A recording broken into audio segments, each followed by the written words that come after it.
ಡೆಲ್ಲಿಗೆ ಎಲ್ಲ ಸಚಿವ ಆಕಾಂಕ್ಷಿಗಳು ಬಂದಿದ್ದಾರೆ. 3 ವರ್ಷ ಒಳ್ಳೆ ರೀತಿ ಡಿಪಾರ್ಟ್ಮೆಂಟ್ನಲ್ಲಿ ಕೆಲಸ ಮಾಡಿದ್ದೀನಿ, ಗುರುತರವಾದಂಥ ಬದಲಾವಣೆಯನ್ನು ತಂದಿದ್ದೀನಿ.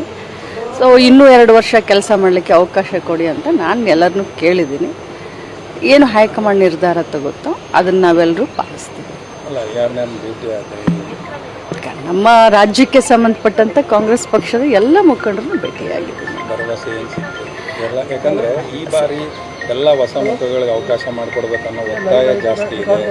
ಮತ್ತು ಯಂಗ್ ಕ್ಯಾಬಿನೆಟ್ ಇರಬೇಕು ಅನ್ನೋಂಥದ್ದು ಕೇಳಿ ಬರ್ತಾ ಇದೆ. ಹಳಬರಿಗೆ ಕೈ ಬಿಡಬೇಕು. ಮೊದಲನೇ ಬಾರಿ ಮಂತ್ರಿ ಆಗಿದ್ದೀನಿ, 3 ವರ್ಷ ಕೆಲಸ ಮಾಡಿದ್ದೀನಿ.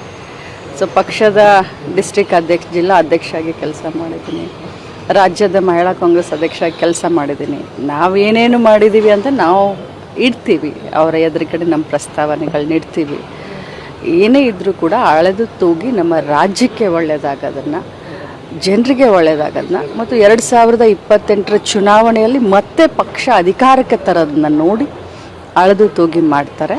ವಾಟ್ ಎವರ್ ಹೈಕಮಾಂಡ್ ಹೇಳುತ್ತೋ, ಹೈಕಮಾಂಡ್ ಮಾಡುತ್ತೋ ಅದಕ್ಕೆಲ್ಲ ಸರ್ವಾನುಮತದಿಂದ ಸಮ್ಮತಿಯನ್ನು ಸೂಚಿಸ್ತೀವಿ. ಅಲ್ಲ, ಈ ದೊಡ್ಡ ನಾಯಕರನ್ನೆಲ್ಲ ಭೇಟಿಯಾಗಿ ಬಂದರೆ ಎಷ್ಟು ಜನ ಇರ್ತಾರೆ ಅಂತ ಕ್ಯಾಬಿನೆಟ್ ಅಲ್ಲಿ 2-3 ದಿನದ ಹಿಂದೆ ಖರ್ಗೆ ಅವ್ರನ್ನು ಕೂಡ ಭೇಟಿಯಾಗಿದ್ದಾರೆ. ಹೌದು.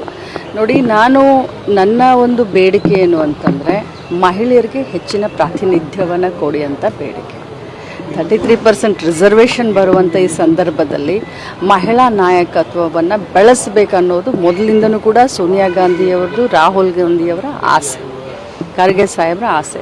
ಸೊ ಅದರ ಪ್ರಕಾರ ಮಹಿಳೆಯರಿಗೆ ಜಾಸ್ತಿ ಪ್ರಾತಿನಿಧ್ಯ ಕೊಡಿ ಅಂತ ನಂದು ಹೇಳೋದ್ರ ಜೊತೆಯಲ್ಲಿ ಮಹಿಳೆಯರಿಗೆ ಇನ್ನು ಸ್ವಲ್ಪ ಜಾಸ್ತಿ ಪ್ರಾತಿನಿಧ್ಯ ಕೊಡಿ ಅಂತ ಕೇಳ್ತಾ ಇದ್ದೀನಿ.